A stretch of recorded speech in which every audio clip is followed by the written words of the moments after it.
All right. Small crowd. A packed house.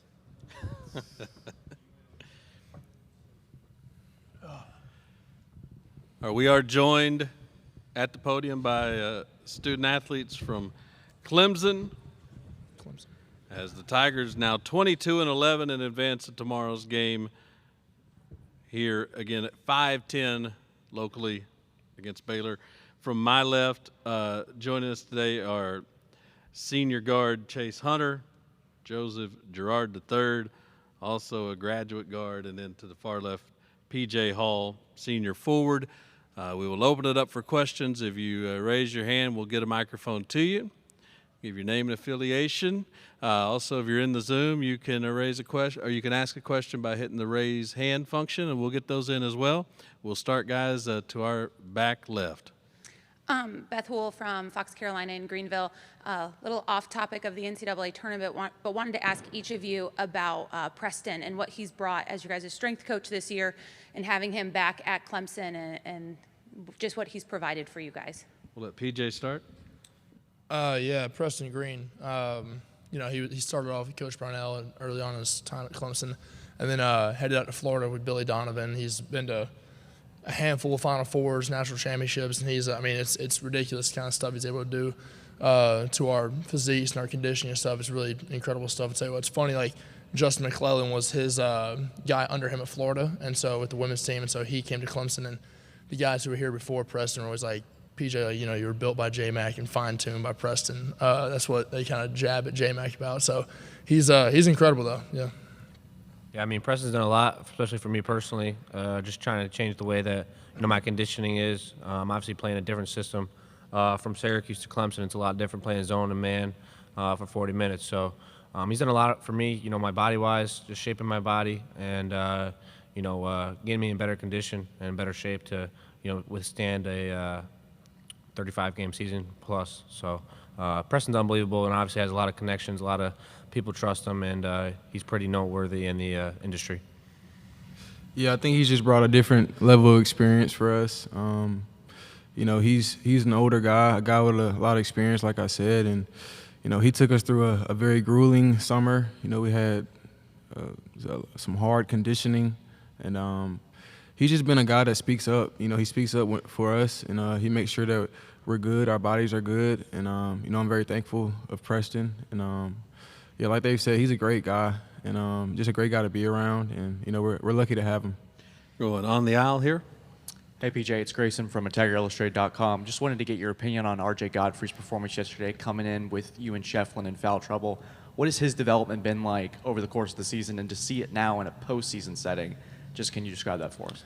Yeah, it's incredible to see him kind of blossom right there in yesterday's game. It's younger guys especially who haven't played any postseason games. It's you never know how things are going to shape up when they're out there, but RJ's a very free-minded guy. He's kind of like me in that way, just like he's going to go out there and put it all on the table. And he did just that. He went out there and gave us a huge spark, had a lot of incredible rebounds. We were able to push it up the floor and get some advantages and stuff. And he was huge for us, man. And not only that, having some size, rebounding, but also just defensively. He's such a presence. And then, obviously he has some explosive things around the basket. So he's a special guy to be able to come in off the bench and give us a huge spark at all times.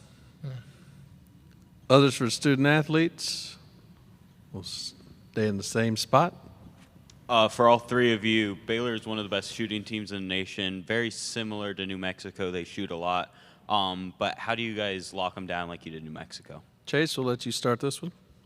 Yeah, I think it's just coming out again with that same competitive spirit, competitive fight, and making sure that, as guards we're getting over ball screens and making sure we have high hands and just limiting their threes and just making things hard for them, and then we'll be successful. Yeah, I think the biggest thing is trying to make sure that they're not really rhythm threes. Try and keep them on the move a little bit. Like Chase said, get over some screens and off the ball. Just kind of be head turn at all times because they have 3, 4, sometimes 5 guys on the court who can shoot a three. So they've always had a great offense, and it's going to be a tough task for us. But I think if, like I said, we just stay locked in, focused on where our guys are at, and knowing personnel will be all right. I think Joe hit it on the head. The rhythm threes is a big key point. Making sure that whenever because we're going to give up a couple of threes, that's how it's going to go. That we're not giving up easy step-in rhythm threes. That's the biggest thing. Kind of keep them on that rhythm and be a little more disruptive. Yeah. This is just to your guys, right? Teresa Walker, the Associated Press. What's the challenge now that you've got a win under your belt in this event, and sitting out there as a Sweet 16 berth? How tough is it to stay focused? And does playing Baylor, a team that has a recent national championship, maybe help keep you focused in this task? Who wants that? Yeah, I mean, once you get in March, it's you kind of got to wipe the slate, whether no matter who you're playing. So after a New Mexico game where not a lot of people picked us to win, we were really on edge, had a lot of competitive spirit and fire. You kind of got to wipe it away and realize that there's a new 40 minutes ahead of you, and especially against a team like Baylor, like you said, who has had so much success in March recently. You got to be focused, but at the same time, stay doing what you did all year. Have that competitive spirit, have that edge that we just gained back hopefully this past week, leading up to these games. And just like I said, stay together and make sure that you're focused for a whole 40 minutes. Others? Oh, yeah. Go ahead. Oh, no, I was saying, along the same lines. It's wiping the slate clean and making sure that that there's a new task at hand. What you've done in the past is not going to affect the future, so make sure you're ready for the next game. Yeah. Anything to add on that one, Chase? I'm all good. I'm all good. Other questions for student athletes?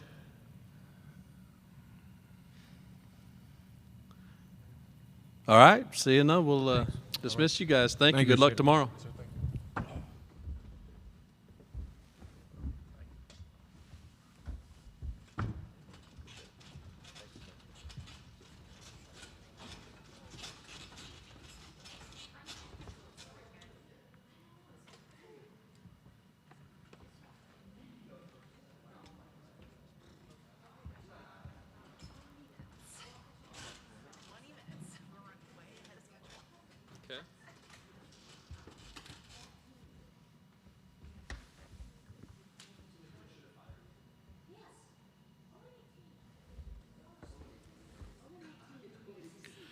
So we are 20 minutes away from Coach Brownell's scheduled time. I see he's doing some Westwood 1 stuff. Would that be right? So if we get ahead of that schedule, we'll let you guys know.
Okay, we are 5 minutes out, so we will probably start ahead of schedule, 5 minutes away from being joined by Coach Brownell.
Hey, Coach, how are you? Fine, thank you. All right. So in the media room, we'll let you know we are going to get started with Clemson head coach Brad Brownell. Before we hand it over to Coach, we'll give you a couple of notes. Tigers' 21-point win yesterday was the second largest in program history in the NCAA tournament. They also had their best three-point percentage defense performance in a tournament game, holding New Mexico to 13% from beyond the arc. We will let Coach Brownell start us with an opening statement before we turn it over to questions. Coach? Yeah, just happy to be here. Really proud of our team and the way we played yesterday. Beat a very good, well-coached New Mexico team. Certainly have our hands full with Baylor. Scott's done an unbelievable job down there, and this team, like a lot of his teams, super offensively, just incredible three-point shooting, great spacing in their offensive package.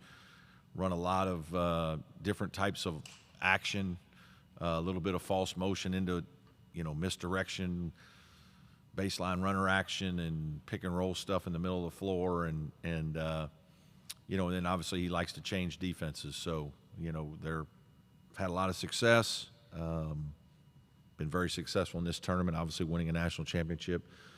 But we're excited about the challenge and looking forward to tomorrow. So in the room, if you'll raise your hand, we'll get you a mic, and you can start with your affiliation. If you are joining via the Zoom, you can use the raise hand function to get in for a question, and we'll work those in as well. But starting in the room with Teresa. Teresa Walker, the Associated Press. Coming off of the defensive performance last night against the Lobos, I think it was the Lobos, does that help when you're getting ready to play a team like Baylor that shoot 16 threes yesterday? Yeah, I hope so, but I don't know if there's a lot of correlation because the offenses are different, the players are different.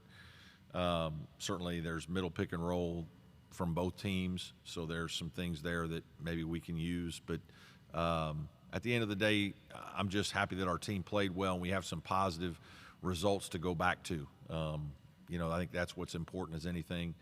And, again, we'll have to do it. You got to duplicate it against a really talented team that's a little more dynamic from the three-point line. They certainly shoot the ball better than New Mexico did. Same side on the back row.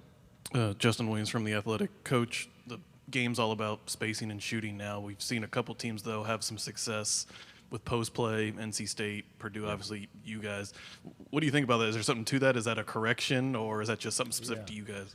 I think it's about your personnel, right? PJ Hall for us is a first-team all-conference guy and super talented, and the schools you mentioned have similar players who are all-conference players. I think it's coaches trying to utilize their players in the best way they can.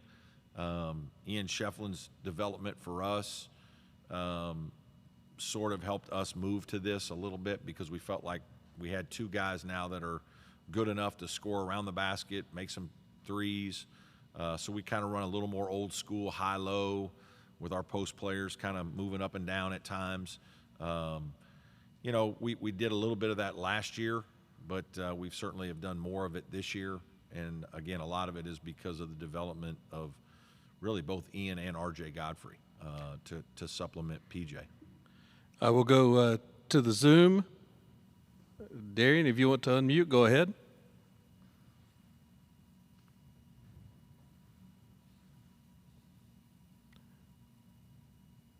All right, we'll try that again with, we'll go to Dan in the Zoom. Dan, if you want to unmute and ask your question.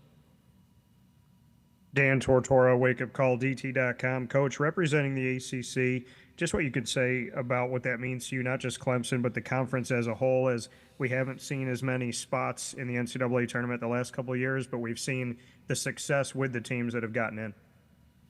Yeah, certainly trying to represent Clemson first, but the ACC as well. Unbelievable basketball history, probably known a little bit as a basketball league. I think there's been a misnomer, if you will, that the league maybe hasn't been quite as strong. I've said that, Pittsburgh and Wake Forest from our league are both tournament worthy and easily could make Sweet 16s and advance. And I'm not surprised at all that our league has done well. I'd be more surprised if we didn't. I just think there's really good players in our league and good coaching, and certainly we're a proud representative right now and trying to do our best to continue to push the ACC forward. We'll try again to see. We'll bring in. We'll bring in Darian, and you can try your question. Can you hear me now? Yes, we got you. Got you. Okay. You mentioned how Baylor likes to use a lot of misdirections, open up their shooting on offense. How much will the mental side of the game be important compared to the physical side for this matchup? Yeah, I think that's a big change, right? Because there's such a quick turnaround. You know, we had several days to practice for New Mexico. Plenty of time to get our minds in a good place, get used to what they do, practice at full speed. You know, today you really can't do that as much. And that's what's different about being in the tournament and not being in conference play. In conference play, we all kind of know each other so well that when you get to the end of the season, that's probably not as important. This time of year, it's more challenging, and it is, you know, much more mental than it is physical, because you're not going to be able to get out there and bang with your guys as much as you would like in a normal maybe 2-day prep. Next two are coming on our right side, starting on the back. Coach, I apologize for bringing up bad memories, but back in 2003, you were on the wrong end of a buzzer beater in March with UNC Wilmington. Yes. Just curious, what impact does that have on you as a coach, you know, over the course of your career, and is it something when you get this time of year, this setting, that you think about at all? It's crazy. So I just walked into our locker room, and one of my former assistants from UNC Wilmington was on the Longwood staff. And he left a quote on our bulletin board in there, and it said, I gotta remember it. I think it's a jungle out there. You better know Tarzan. And the quote is from a guy that I coached by the name of Brett Blizzard, who was on that team. And we used to joke around a lot about it. He was a terrific player for us at UNC Wilmington, and so we probably used to think that he was Tarzan for us. And that team was terrific. We lost on a last-second shot to Maryland. Hadn't thought about that maybe except for that quote today, so it's probably appropriate that you asked me the question. But that was a painful loss. It was my first year in coaching, and we had a great team at Wilmington, thought we could advance and do well in the tournament, and Drew Nicholas made the 1-foot runner from about 27 feet to beat us. Right in front. Thanks for that memory. Brad, when you face a team that shoots the three as well as Baylor does, how do you avoid being sucked into a three-point shooting game? Is that something you need to avoid, being sucked into that? You know, I don't know. We can shoot it as well. We just talk about having good balance. We want to have good balance on offense. We want to score in the paint. We want to get free throws, and we want to make some threes. I think some of it depends on how we're being played. You know, some teams trap the post, some teams pack it in, some teams spread it out, some teams pressure, and different styles open up different things. If you're good, you can figure that out and adapt, and we'll have to adapt tomorrow. So it'll be a little bit based on how they play. Certainly trying to defend their three will be part of the game plan. Coach, you're going to our right on the back. Hey, Brad. Will Vandervoort, Clemson Insider. Brad, just wanted to ask you, a few weeks ago, I guess you had the comments on the Big 12. Kind of ironic that you're going to play a Big 12 team in the second round. And it was in no disrespect to the league, but I do think that they figured some things out. It's probably more of a compliment than anything. I think that there are a lot of teams in their league that scheduled in a way that help their net, and there's different ways to do it. You can schedule really hard games and hopefully try and win those games, or it seems that you can schedule some teams that aren't maybe as good and beat them by a lot and pad your offensive and defensive efficiency numbers. And I wasn't saying anything that hadn't been already put out there, not only by people and other coaches in our league, but some media people had figured it out. And I do think that's a problem. I think that's a problem with the system, and we really need to look at it. This tournament is too important to too many people. And again, I have all the respect in the world for the committee. I mean, our heart was broken last year being left out. And one of the things that we were penalized for, I think, was maybe our non-conference strength of schedule. Now, that's hard, too, because last year at that time I was arguing that your non-conference strength of schedule shouldn't matter as much as just your overall strength of schedule. Whatever your overall strength of schedule is, that's what it is. If you play in a really hard league like the Big 12 or the ACC, you may not want to schedule over your head in November and December. The season's hard enough. But I do think that there are some things that are happening with the numbers that are changing whether teams become quad 2s and quads 3s. And I get it, behind closed doors, maybe they don't view the quad 2, quad 3 as much as everybody on the outside does. But starting in December, January, and February, that's all anybody in media talks about. That was a bad loss because it's quad 3. That was a good win because it's quad 2. And then everybody's killing you about your bad losses, and a team we had a stretch there where we had 5 ACC teams that were quad 3, and they were all between like 75 and 95. So we have 5 teams, and we had 5 home games that were all, and I think we were 4-1. NC State at the time beat us, and they were a quad 3. For a long time, NC State was a quad 3. Right now, they got a chance to be in the Sweet 16. And so I'm not sure that all the numbers are adding up. And obviously, I made that clear in that comment with that interview.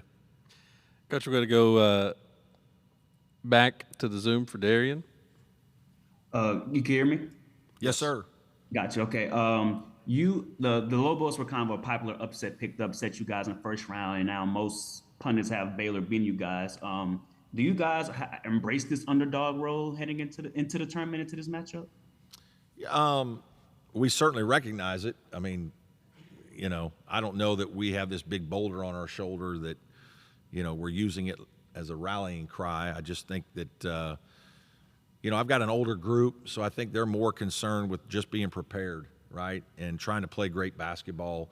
And we know if we do what we're supposed to do and play well, that good things will happen. I think we've proven that with our, performance in a lot of games this year. But certainly we notice it. You can't turn on the, TV and radio. And I know, somewhere on ESPN, we were the first, there were 10 upsets and we were number 1. It was like we were the guaranteed upset in round 1. So I certainly mentioned it to our players. Our players were well aware, but we didn't plaster it all over everybody's locker and everything like that. Our guys, I think are more mature than that and understand that, playing good basketball and being prepared is going to win. All right, the next 3 are coming from our right side with the 2 there in a row on the back. Yeah, Brad, I wanted to ask you, last week I asked you about your guards and how important they play, how well they play. Yesterday, obviously, Chase played well. Does he really drive the ship for you guys and make sure he's in that mode to help kind of get you guys over the top? Well, I think he certainly is one of the drivers. But I think we have a lot of guys that, in these games you need multiple guys playing well. One of the things about Baylor that's so impressive, it seems like they have 5 guys, and it might even be 6 guys that average double figures. They're all between 10 and 14 points a game, and it's a little bit, all right, which one are we trying to stop? It's hard. And that's why they're really good, is when you have multiple guys that can have good games. Last night it was Ian Shefflin with 16 and 12, and certainly Chase, and you almost forget about PJ having 14, But our guys all have roles. I think when we're playing our best, everybody's contributing well. And it takes that to beat the quality of opponent that you're going to face at this time of the year. Staying on the back row, go ahead. The defensive effort you guys put out there yesterday, does that carry over? Does that help with some confidence playing against a team as offensively talented as Baylor is, and maybe even going way back to, what you guys did at Alabama, what you guys did at North Carolina when you're playing those teams that like to get up and down the floor? I don't know. I mean, it's good for us to have those positive thoughts. It's good that, we've had some recent practices where we've been successful and been able to practice and continue to build good habits. But Baylor's a different animal. They present some unique problems because of their shooting and so many of their guys that can shoot and the athleticism of their center. I mean, that guy can, You throw it anywhere near the basket, he's dunking it. I mean, he gets behind you, his athleticism, his speed. He's a much better high post driver than you would think. Some of that's because there's so much space because of the shooting all over the floor. But it's certainly better to be playing him after a game where you have a lot of positive thoughts than it is not playing well on that end of the floor and then trying to deal with it. All right, we're inside our last 5 minutes. We're on our far right, but we're switching mics. Coach, you mentioned Baylor's center. How important is it for your bigs to stay out of foul trouble, especially PJ? Yeah, it is important. You know, he's had a few games this year where that's been a problem, and we're obviously better when he's out there. And you know, he's got to be a little bit more disciplined defensively. We talk all the time that when you're a guy playing the center position at this level, everybody probably starts the game with 2 fouls. If you don't get 2 fouls, you're probably not playing very hard. Protecting your basket, rebounding, whatever it is, and then there's going to be some other things that can happen to cause you to foul. So it's the silly fouls, it's the illegal screens, it's the slaps, it's things that you can control, staying down and not walling up, leaving your feet, that he's got to be a little bit more disciplined on sometimes.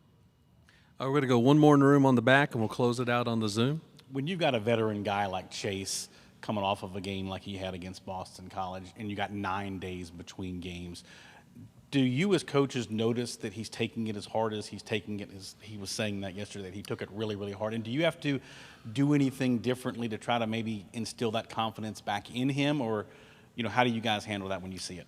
Yeah, you do. And he and I met and talked briefly and just talked about things that happen when he's playing well and, giving him reasons to believe, right, that was more of an accident than anything else. And then sometimes when you've had some poor performances, here are some things that seem to be sticking out in those poor performances. And then here are things that stick out when you play well. And, you're not going to be able to account for shot making and things of that nature, but maybe some other things you can. And so we met and talked about a lot of things and just, tried to reassure him a little bit. And a guy with his ability is a confident guy, and so we were, believed that he would play well in this tournament. All right, from Zoom, Dan, you have the last word. Dan Tortora, wakeupcalldt.com. Coach, I spoke with you earlier this season about Joe Girard III and why you brought him in. Now that you've had an entire regular season and now in the postseason with him, just what he's meant to this team on and off the court, and just hindsight 2020, that decision to bring him in, what that's meant for you. Yeah, it's been huge. I mean, he's a terrific player, terrific young man. He's been a joy to coach. I think we delivered on our end in terms of what we thought he could do for us, and he certainly has delivered to us in terms of productivity and confidence and experience and swagger and leadership, and it's just been a really good fit, and I think he's been comfortable with our players. Our players have done an unbelievable job. PJ and Chase, especially, two veteran guys that had open arms with him and brought him in and really made him feel welcome and feel like he's a part of our program. I think he's really enjoyed his time at Clemson, maybe even more than he thought, and not just the basketball, but just living in Clemson, being a part of our community, our school, the school spirit that comes with it, just enjoying life, in the South a little bit. I think it's been really good for him, and he certainly has fit, our culture extremely well, and I think we've done a good job of helping him in basketball and a couple things that maybe he didn't get a chance to do at Syracuse. Coach, thank you for your time. Okay. Good luck tomorrow. Thanks, everybody. We're scheduled to be joined next on the podium at 3:10. That'd be the student athletes from A&M. Thank you, Coach.